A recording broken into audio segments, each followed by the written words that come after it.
Hello and welcome to today's webinar hosted by Structured Employee Benefits of Ohio. In part one, we looked at healthcare reform and some of the upcoming changes for 2015. In part two of our Employee Benefits webinar series, we'll be looking at some alternative funding designs as well as looking at some wellness concepts with a brief introduction. Just a reminder that today's presentation is not meant to be any type of legal advice, any type of tax advice, the final word on healthcare reform, which is ever changing, or any type of political opinion or endorsement.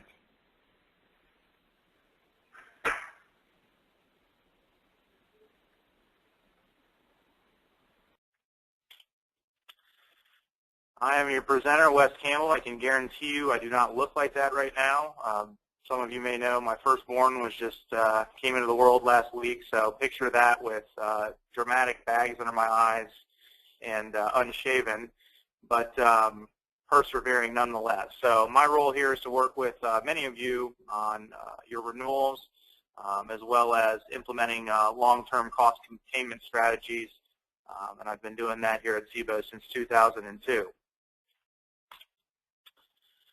Again, we'll be doing future webinars throughout the rest of the year, so make sure you check back with us on upcoming dates and topics. You can view our website. Also, we're quite active on social media.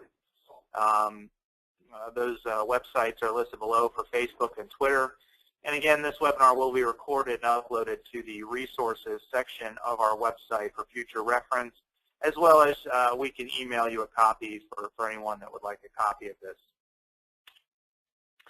So what are we going to be talking about today? We're going to be looking at just a brief recap, real brief recap of what we covered in the first webinar, some of the changes coming with the Affordable Care Act, and then we're going to get into alternate funding concepts, including health reimbursement arrangements, health savings accounts, really going to focus on the partially self-funded concepts, and as well as wellness solutions as well.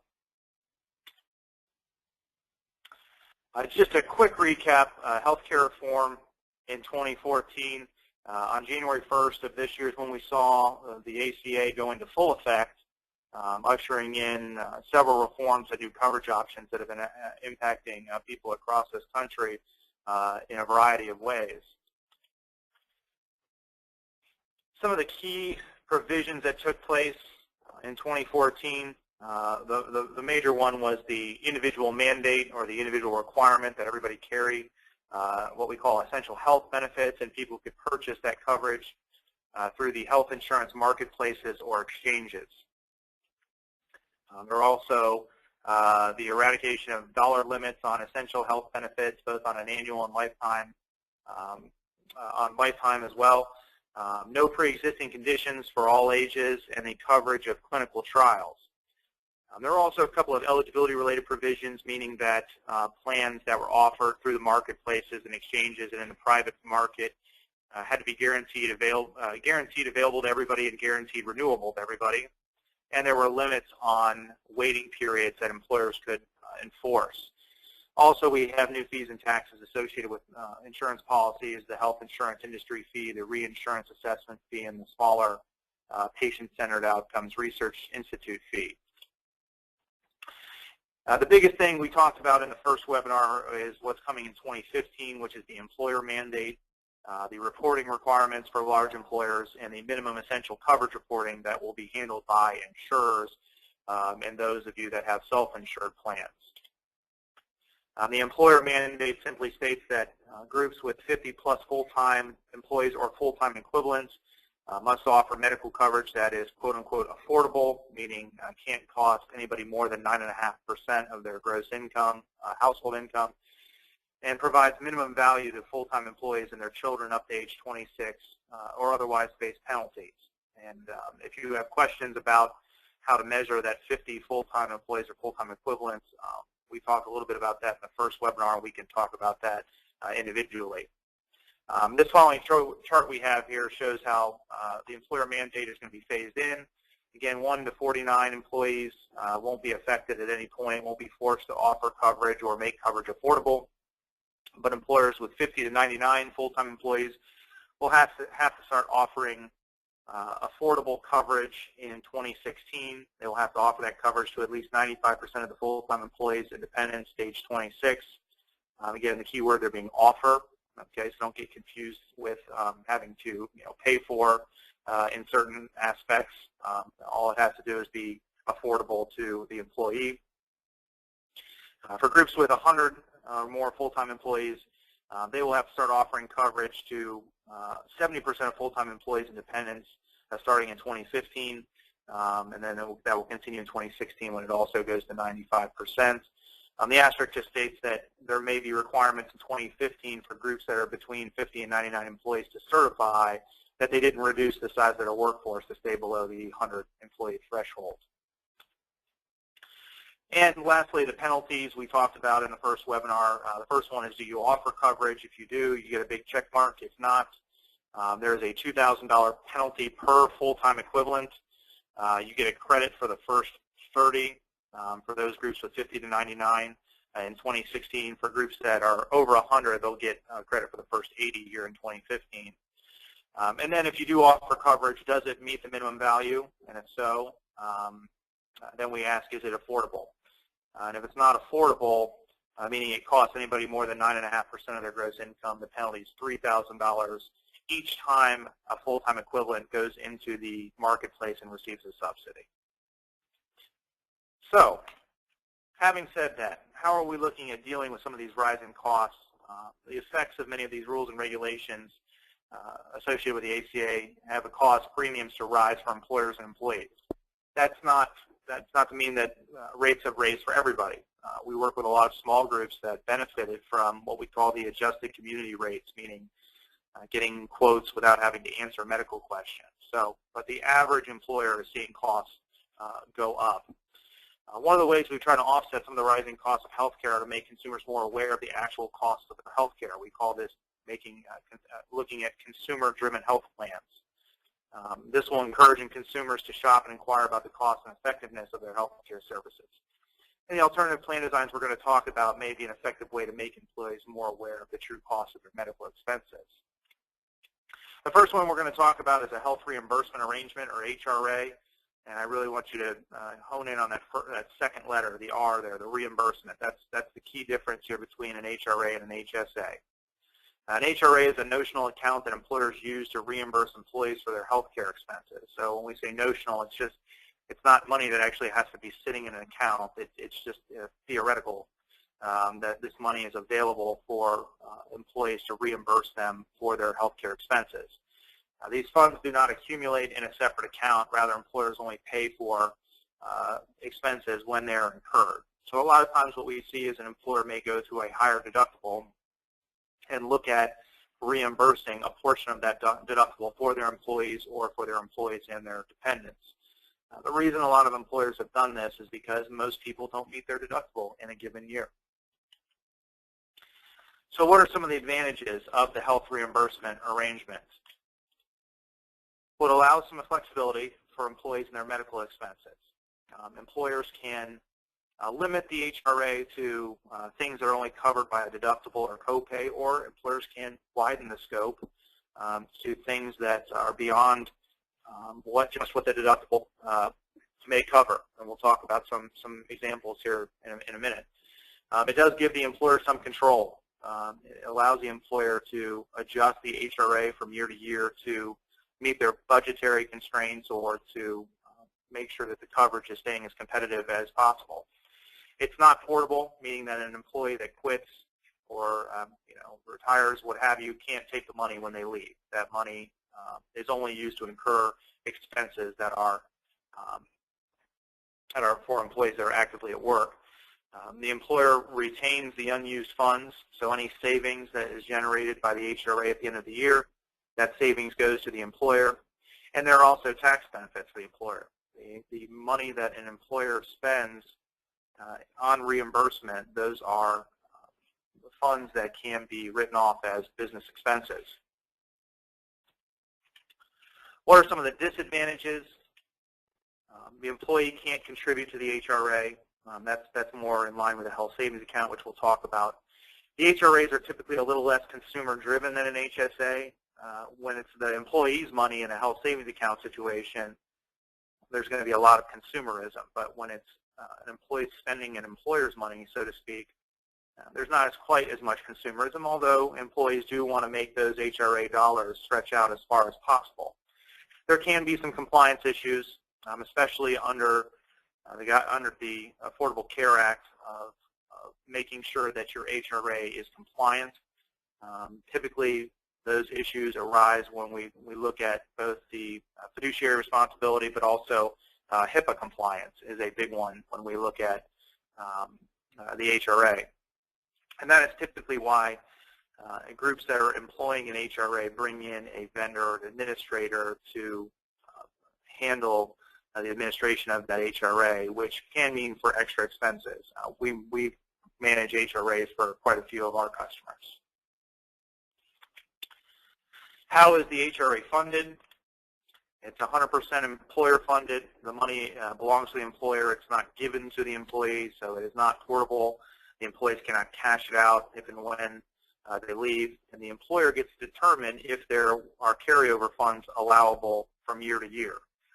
Most employers wait to determine that based on what their renewal may look like, if their deductible is going up, but for the most part, we don't see a lot of rollover allowed with HRAs, but employers can do that. They can allow employees to use some of the unused money of the following year.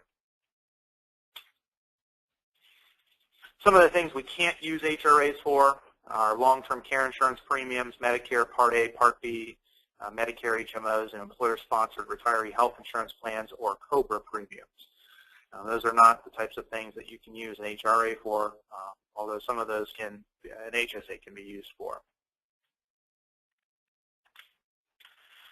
Typically, when we look at doing a health reimbursement arrangement, the number one thing we want to make sure is it going to be cost effective for the employer? This is an example of an HRA we put into place several years ago. This was a group that you can see on the left-hand side. Their renewal premium was going to be $26,000 a month for a $500 deductible plan.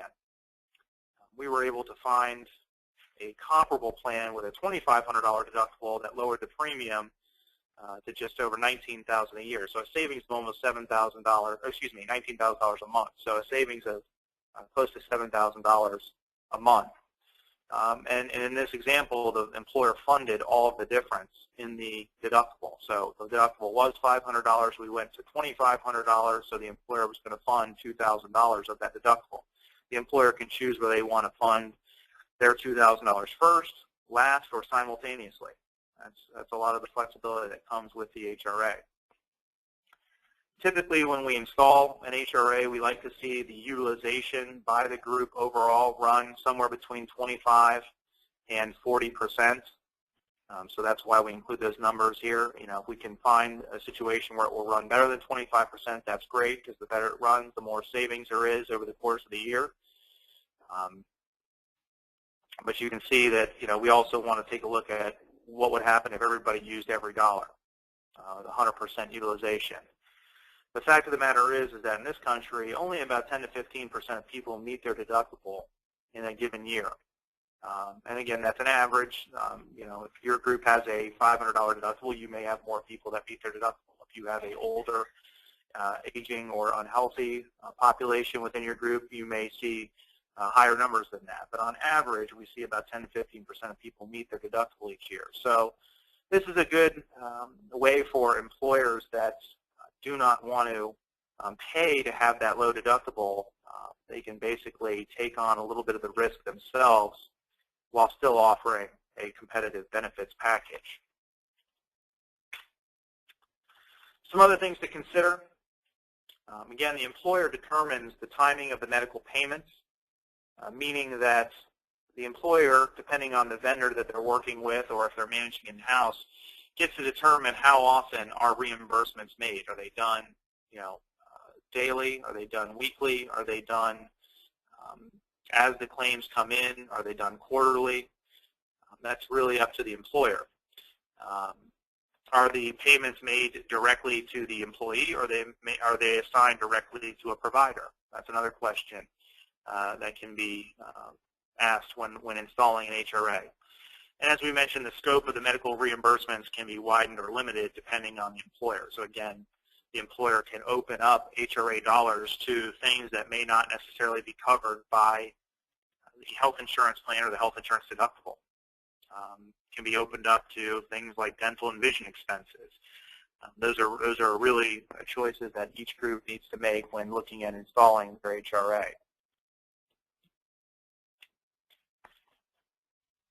So now that we've talked about the health reimbursement arrangement, we're also going to talk about the health savings accounts, which I think a lot of people are familiar with nowadays, but we're just going to give just a real quick overview on what an HSA is. And an HSA is really not insurance. That's probably the most common misconception. An HSA really is a bank account that is tied to a health insurance plan.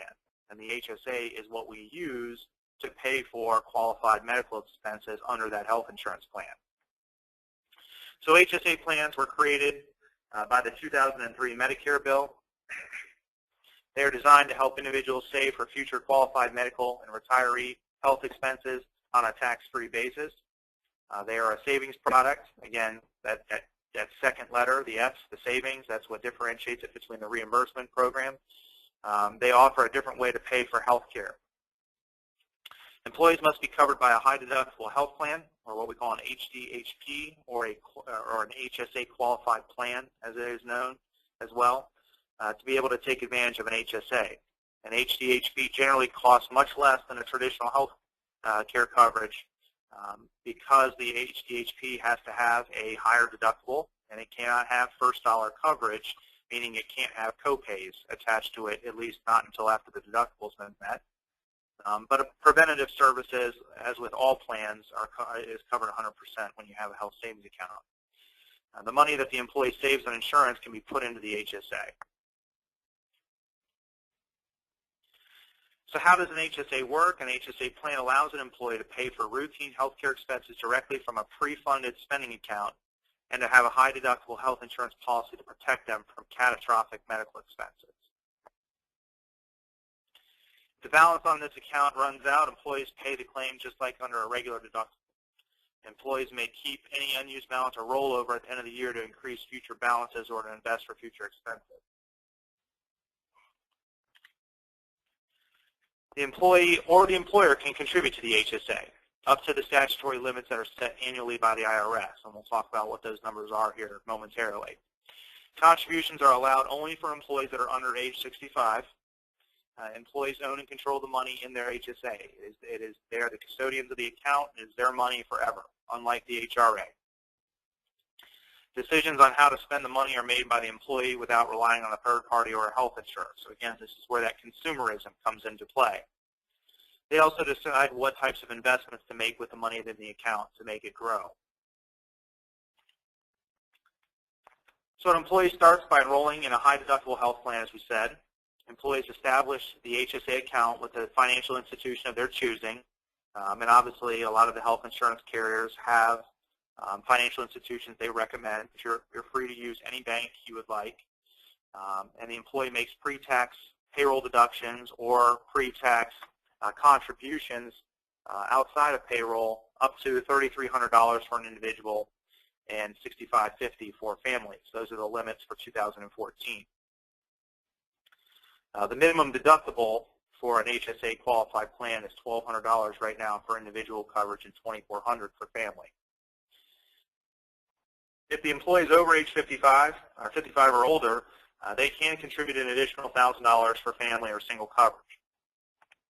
We call those catch-up amounts.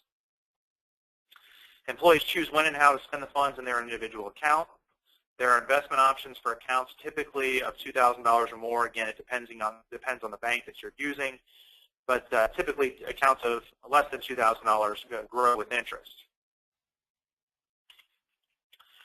The contribution limits, as we said, for 2014 are $3,300 for an individual or $6,550 for a family, with a $1,000 catch-up contribution allowed for those that are 55 and older.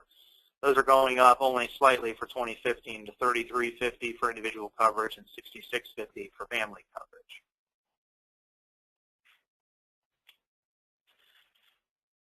To be eligible to participate in HSA, again, you must have a high deductible health plan, you cannot be covered by any other health plan that is not a high deductible health plan. So if your spouse covers you under their plan and it's not a high deductible health plan, you cannot have an HSA. You have to be under the age of 65 as required by the IRS, and you cannot be claimed as a dependent on anyone else's tax returns. Again, you can have a high deductible health plan and not have an HSA. You can have a high deductible health plan if you meet any of these stipulations or exceptions. The problem is you won't be able to set up a health savings account to make pre-tax contributions to. So when we compare the HRA and the HSA, requires a qualified high deductible health care plan. The HSA does, the HRA does not. The HSA requires that minimum deductible of $1,200 per person, $2,400 per family. As we said, the HSA cannot have co-pays, so if you have pharmacy costs, you're going to pay whatever the retail cost is for those prescriptions under the HSA, whereas an HRA can still have co-pays of any type. As we said, the fund is owned by the employee on the HSA, whereas the employer maintains the fund on the HRA. The employee makes contributions to the HSA. The employer can make contributions to the HSA and to the HRA.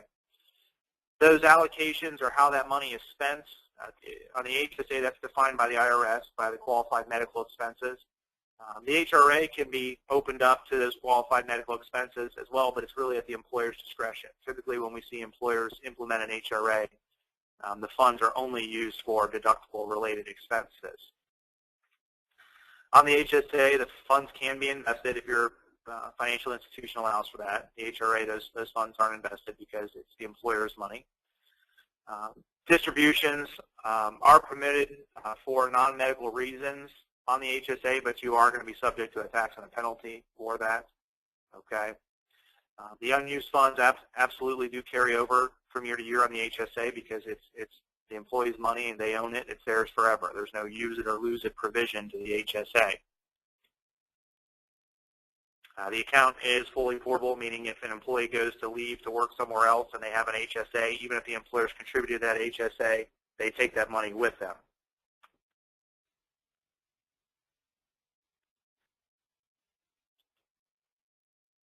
And again, can the employee be a dependent on another health plan on the HSA? No, they cannot. And on the HRA, they can be. What are some of the qualified expenses for an HRA and an HSA? The common examples of eligible expenses under those plans are things like deductibles, co-pays, chiropractic care, acupuncture, over-the-counter medication, breast pumps, eye care expenses, so on and so forth. What are some ineligible expenses? Things like cosmetic surgery that's not medically necessary, nutritional supplements, teeth whitening, things of that nature. Those are considered cosmetic. Those would not be eligible expenses under the HSA or the HRA.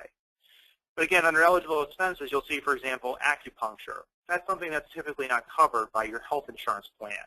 But if an employer has an HRA and wants to allow people to use HRA dollars for acupuncture, they certainly can. That's what we mean by widening the scope of what the HRA can be used for. So if you'd like to see the complete list, you can refer to that IRS Publication 502 in the link there. That's the complete PDF list. And again, if you Google search qualified medical expenses, you will get the list in a variety of ways. So those are a couple of things we can do on the fully insured side, HSAs and HRAs. Now we want to talk a little bit about partially self-funded, which it can be a scary idea, but we're going to talk about how we are devising partially self-funded plans that absolutely eliminate the risk to employers. And we're doing this for groups all the way down to 10 employees now. A fully insured plan or a traditional plan that you may have through your health insurance provider, the risk bearer is the insurance company. They look at your, if you're over 50, they look at your health questionnaires and they give you a quote. If you're under 50, they look at your census and how many smokers you have and give you a quote. And then they take on all the risk after the insurance plan or the insured pays deductibles, co-pays, things of that nature. That premium that you pay as the employer covers all the risk for those costs. On a self-insured contract, the risk bearer is the employer. The claims are paid from the employer's funds, and the employer pays for claims administration typically. We don't recommend, obviously, small employers get into self-insured contracts because the liability is substantial. If you have 10 employees, and somebody needs a heart transplant, that can bankrupt your group, obviously. But what we do look at doing is what we call partially self-funded contracts, where the risk bearer is the employer, but only to a certain degree, and then we have insurance behind the scene to mitigate any additional risk. So with partial self-funding, or alternative funding, as we're calling it as well, the employer is still the risk bearer, but the employer purchases what we call stop-loss insurance to protect against high claims. There are two types of stop-loss that we implement in these partially self-funded contracts. There's specific stop-loss. That's for claims paid by a carrier when an individual's claims exceed a set dollar amount, typically something like $10,000 per person, or $15,000, or even all the way up to $25,000 per person. Then we have aggregate stop-loss, and that's claims paid by the carrier when the group's total claims exceed a set dollar amount. Depending on the size of your group, that can be, and you can have an aggregate total of 100,000 all the way up to in the millions. So we call those the spec and the ag stop loss. What are some of the advantages? Well, it limits the employer's risk from self-funding. When we do the partially self-funded contract, as you'll see here, we do it such that the employer never pays any more than the number that is quoted. Medical underwriting is required. You may be asking yourself why that's an advantage. Well, if your group is a healthier group or a younger group, you may want to avoid in the small market, you may want to avoid the community rating. And so being medically underwritten can be an advantage. If you're over 50, you're being medically underwritten regardless. When we put these contracts in place, it typically allows the employer to save significant dollars because the monthly cost on a partially self-funded contract is typically less than fully insured premiums. And the nice thing we're seeing now is that name brand carriers are writing these partially self-funded contracts. We were actually, because of our relationship with the OLC, we were recently approached by Aetna, who is just now joining this market. Aetna obviously is one of the largest insurers in the world, and they're offering their partially self-funded contracts for libraries, for nonprofits, for-profits, for all types of groups, all the way down to 10 lives. So there is a potential for refunds at the end of the plan year. If your group runs better than expected, you can get a refund, typically in the form of a premium credit. And so the only risk when we write a partially self-funded contract is not getting a refund at the end of the year. We'll talk about why that is. When we devise a quote on a partially self-funded platform, there's basically three numbers that go into it, three pools of money. There's the claims fund, there's the cost of the stop-loss insurance, the specific and aggregate stop-loss coverage, and then there's usually a small piece for administrative costs, sales costs, commissions, things like that. When we devise a partially self-funded rate, as I mentioned, the partially self-funded plan is underwritten. So the amount of that claims fund will be determined by the health of your group. The insurance carrier will look at how many smokers you have, how many health conditions you have, how many prescriptions you have, and they'll come up with a number for that claims fund. Then they'll build on top of that the smaller piece for the stop-loss insurance, and then the smallest piece for the administrative and the sales costs. And when they build those three numbers together, they come up with one number, and that's the quote that we provide to you. And that quote looks just like your traditional quote from an insurance company. And when we provide that quote, that is the most that your group can ever pay in a given month, even if your claims run poorly. That is what we call the max liability, the fully funded rate. So that claim fund, as we said, that's the employer's contributions to use towards the expected claims costs. When we do the partially self-funded contract, the employer pays the maximum liability. It's built in right in there, the maximum liability. So you can, as I said, when we write a partially self-funded contract, you'll never owe any more than what was quoted. They take a look at what that monthly, or excuse me, what that maximum claim cost would be for the year. They divide it up into 1/12, and then they build it into that premium that you're quoted.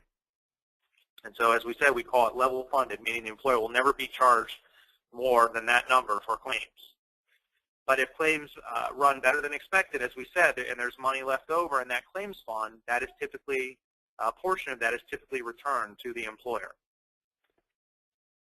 Most of the carriers right now, the refunds that they're quoting typically is 2/3 of whatever the surplus is. So you get 2/3 of whatever's left over in the form of a premium credit on your first month's bill after you've been with them for a year. Some of the other aspects, again, accommodation, that just means you may hear that word when you're looking at a partially self-funded quote. That just means what happens when the claims exceed the money in the claim fund, and that's when the stop-loss insurance comes into play. There is reporting involved with a partially self-funded contract, which is very useful for groups that are not used to getting any kind of claims data. Now you'll be able to see some of the activity with your group. One of the biggest questions that we get when it comes to partially self-funded contracts is, what is the run-out, meaning how long will they pay claims for after the plan year is up? So the plan year is typically 12 months. You know, they provide you a quote, and it's good for 12 months. But with self-funded contracts, sometimes they don't quote any run-outs, and it's difficult to get out of a partially self-funded, or excuse me, a self-funded contract if there's no run-out, meaning they're not going to pay any claims after that 12 months. So if you have people that are incurring claims at the end of the 12 months, those may not be hitting the books in time to be paid. Now, all of the self-funded carriers that we work with have a run-out typically of anywhere from 12 to 15 months. That means after the contract, the 12-month contract is up, employees will have another 12 or 15 months to make sure that claims are filed. Aetna, who I mentioned earlier, they're actually giving an unlimited run-out, so there's no risk of claims not ever being paid, even if they're extremely late.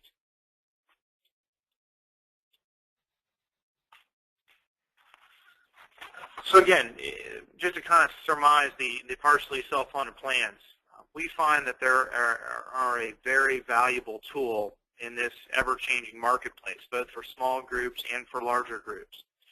Many of you on this call, we've prepared partially self-funded quotes for, whether you know it or not, whether or not those were competitive or not. You know, we have shown those to you. Some of you are even involved in partially self-funded contracts.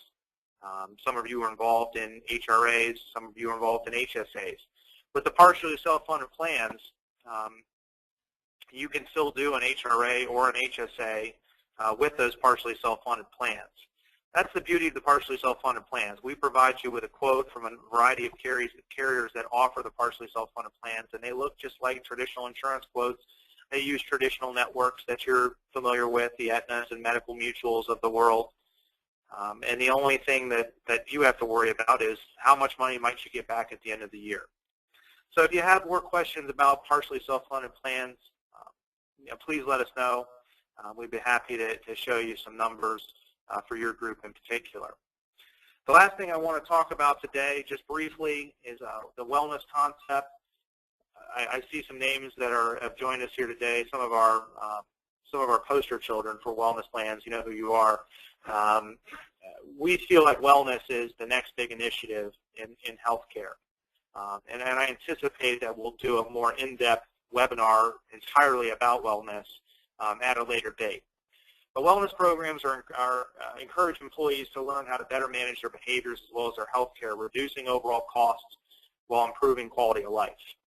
We're trying to affect not only future health care costs, we're looking at improving absenteeism, boosting morale. I mean, there's just all kinds of benefits to wellness plans.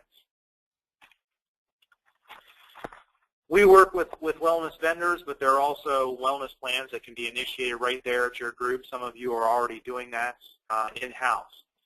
Turnkey wellness programs can include one or all of the following components, everything from biometric screenings to health risk assessments to health coaching programs, tobacco cessation programs, weight management programs, corporate walking programs, We see a lot of those now. We've been donating pedometers to a lot of the groups we work with, so if you're interested in that, please let us know.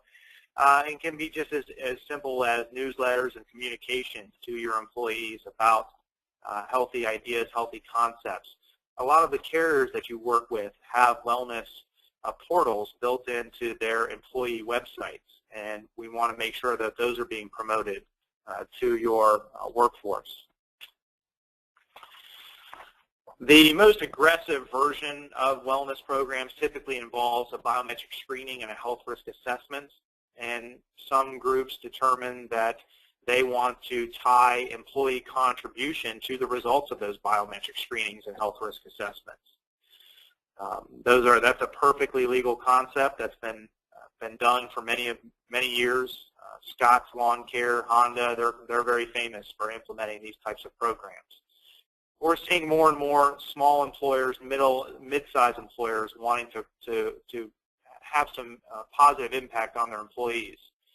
We got into this market a couple of years ago when a manufacturing company we work with, the employer said, you know, I provide a great benefit and insurance plan here to these employees that I pay the majority of the cost, and every time I see the guys, they're either smoking or eating cheeseburgers, and I want to do something about that. So that is what kind of steered us in this direction many years ago. With the biometric screenings, we typically focus on 5 categories: cholesterol, body mass or body fat or weight, glucose, blood pressure, and tobacco use. There are some wellness programs that include flexibility, although you don't see that very often. With the biometric screenings and the health risk assessments, there's a number of things you have to do to keep those compliant if you're going to tie that to the employee's contribution to the premium. I don't recommend just one day up and starting that. You really want to consult with somebody like SEBO or with a wellness vendor on how to keep that plan compliant. One of the things you want to do is allow for testing in the future on a 6 to 12-month basis, so that way those that are showing progress can also earn passing scores. You know, you may have somebody that is doing the right things to take care of themselves and improve their situation, and while they may have not hit their eventual goal, you want to make sure you're rewarding that whenever possible. Again, it's all about changing culture and changing behavior. The reason we target those 5 or so categories is those are what we call the lifestyle indicators. And in this country, depending on who you talk to, about 80 to 85% of claims, depending on what study you look at, about 80 to 85% of claims in this country are tied to those 5 indicators: to cholesterol, to blood pressure, to weight, to smoking, to glucose. And so that's why we hone in on those 5 categories with the biometric screenings. Glucose is one that's not done as routinely, but at the bare minimum, those that are implementing the aggressive wellness programs, what we call a results-based wellness program, are at least monitoring blood pressure, cholesterol, weight, and smoking.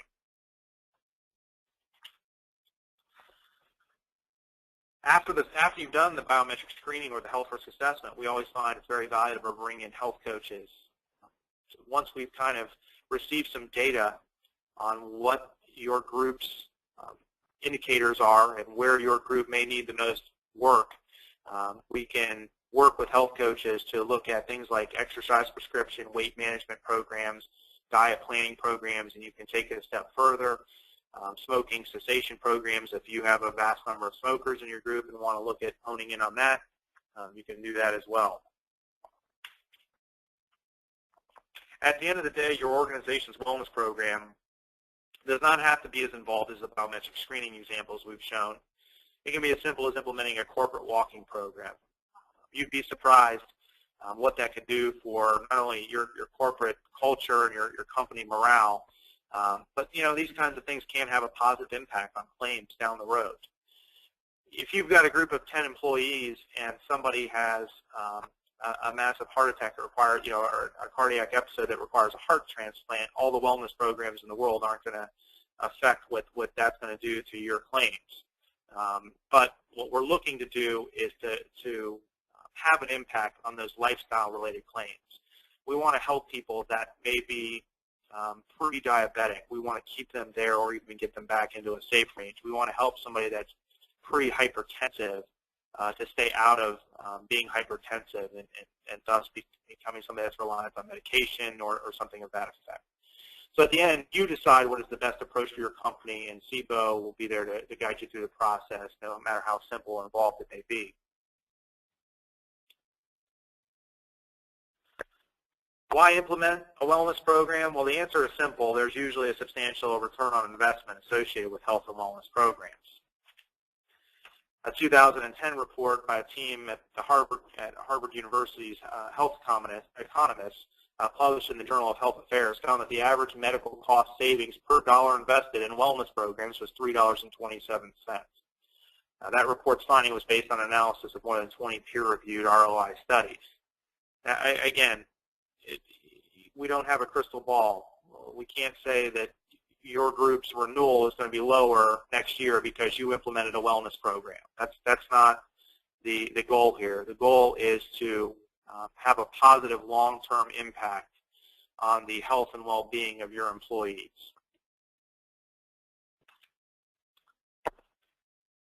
Just a little bit about SEBO and our approach to everything. Many of you are already working with us. You know that customer service is the most important part of this business to us. We have dedicated account managers and service representatives here in our office. Many of you work with both AJ and Molly on a daily basis. Their job is to help support you from the time of the initial consultation all the way through your renewal to help make sure that your plan is meeting your current and future goals. Our process, we like to start with strategic planning. We like to look at doing research with you, whether you're an existing client or a potential client. We like to bring a personal approach, and we do that by sitting down with you and discussing exactly what your needs and goals are. We want to understand what those are.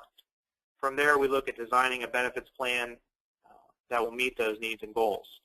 We develop a benefits program by looking at specific products, plan designs, carriers, funding options, as like we talked about today, that will meet your needs in your financial budget. Then we look at implementing the plan. We want to be there to help enroll and communicate the benefits of this plan to your employees. A lot of you are offering wonderful benefit packages, and we want to make sure that we're communicating that to employees so they understand what a valuable benefit is that's being provided by your company or by your entity. We review all the plan documents and booklets and applications and contract information, and we coordinate the administration of your plan. Then we look at managing your plan on a day-to-day basis. Again, this is where AJ and Molly come into play. They're assigned to each client, and they will basically work as a human resources function for you. And the number one thing they want to do is shoulder as much of the workload from you as possible, from you and from your employees. And compliance is also the big issue that they deal with on an ongoing basis.